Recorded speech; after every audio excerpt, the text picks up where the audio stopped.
বাচ্চা অসুস্থ হলে বাচ্চার মায়ের কোনো কাজেই কিন্তু মন বসে না। বাড়ি থেকে কে আসলো, কি কি নিয়ে আসলো, সবকিছু আপনাদের সাথে শেয়ার করব। হ্যালো এভরিওয়ান, আসসালামু আলাইকুম, welcome to my daily blog. কি অবস্থা সবার, সবাই কেমন আছেন? সকালবেলা ঘুম থেকে উঠে মায়েদের একটাই টেনশন থাকে, বাচ্চাকে টিফিনে কি দিব।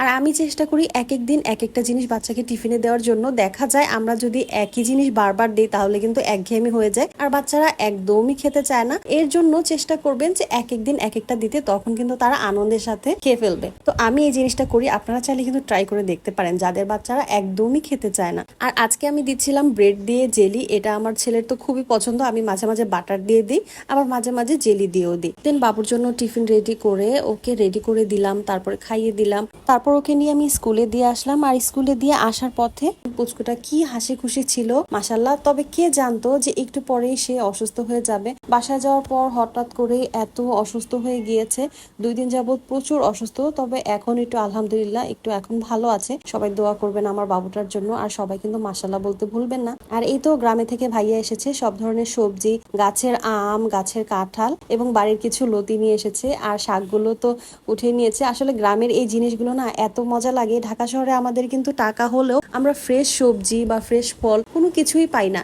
একটা জিনিস খেয়াল করে দেখবেন, গ্রামের খাবারের জিনিস বা গ্রামের ফল শাকসবজির যেই মজাটা, সেটা কিন্তু ঢাকায় একদমই ডিফারেন্ট। ওই আসল মজাটা কিন্তু আপনারা এখানে পাবেনই না। তো আমি এখানে সব কিছু মেলে মেলে দিচ্ছিলাম, সব গুছিয়ে নিচ্ছিলাম। আর এইগুলো কেটে প্রসেসিং করতে, সবকিছু গুছিয়ে রাখতে আমার একদম মানে 12টা বেজে গিয়েছে। তবে কিছু সময় কষ্ট করা লাগলেও কিন্তু এগুলো খেতে কিন্তু অনেক মজা। আসলে যারা গ্রামে থাকে তারাই বুঝে এই গ্রামের সবজিগুলো কতটা মজা। আর শহরের মানুষ তো খুব মিস করি আমরা, তাই না? আর এখানে কিছু ছোট ছোট চিকন চিকন একদম লতি আছে। তো এই লতিগুলো কাটতে কিন্তু আমার বেশ ঝামেলা হয়েছে। তবে যখন আমি রান্না করেছি খেতে কিন্তু বেশ মজা।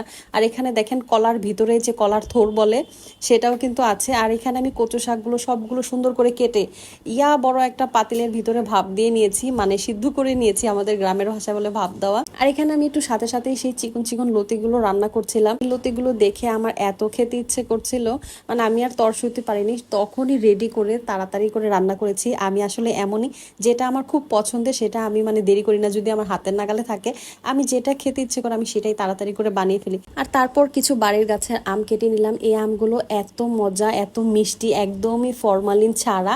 সাথে আনারস খেলাম, কাঁঠাল খেলাম। বহু বছর পর আমি কাঁঠাল খেয়েছি। আসলে ঢাকা শহরে কাঁঠাল না খাওয়াই হয় না, কারণ কাঁঠাল হচ্ছে ভাঙা কিন্তু অনেক কষ্টের, হাতে হচ্ছে কষ লেগে যায়। এই ভয়ে আসলে কাঁঠাল আনাই হয় না। আমটা প্রচুর খাওয়া হয় বা অন্য ফল খাওয়ায়, কাঁঠালটাকে ঝামেলা মনে হয়। আর এখানে গুঁড়া মাছ এনেছিলাম, তো সেগুলো দিয়ে আজকে বাড়ির ধুন্দুল দিয়ে রান্না করব।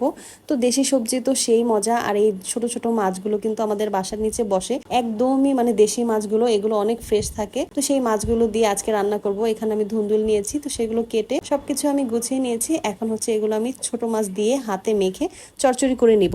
আর এই চচ্চড়িটা কিন্তু খুবই মজা। তো হাতে মাখিয়ে কাঁচামরিচ দিয়ে এই চচ্চড়িটা খেতে কিন্তু বেশ ভালো লাগে। তো আমি সেই জন্য একটু ঝাল বেশি দিয়েছি, মানে কাঁচামরিচটা বেশি দিয়েছি। তো সবকিছু দিয়ে সুন্দর করে মাখিয়ে তারপর আমি মাছগুলো দিয়ে দিয়েছি। এখন হচ্ছে তেল দিয়ে আবার মাখিয়ে আমি সুন্দর করে বসিয়ে দিব। আর এই হাতে মাখা তরকারিটা এত মজা লাগে। তারপর আমি হালকা একটু পানি দিয়েছি, যদিও ধুন্দুল থেকে কিন্তু পানি উঠবে, তবে ওই যে জিরের পানিটা আমি সেটা দিয়ে দিলাম। এরপর ঢেকে কিছুক্ষণ রান্না করেছি। আর এই তো হয়ে গিয়েছে আমার তরকারি। এটা দেখতে যেমন সুন্দর হয়েছে, খেতেও বেশ মজা হয়েছে। হাতে মাখিয়ে এভাবে রান্না করে যদি একদিন খেয়ে থাকেন তাহলে বুঝবেন যে এটার স্বাদ কত মজা। আজকের মতো এখানেই বিদায় নিচ্ছি। আল্লাহ হাফেজ।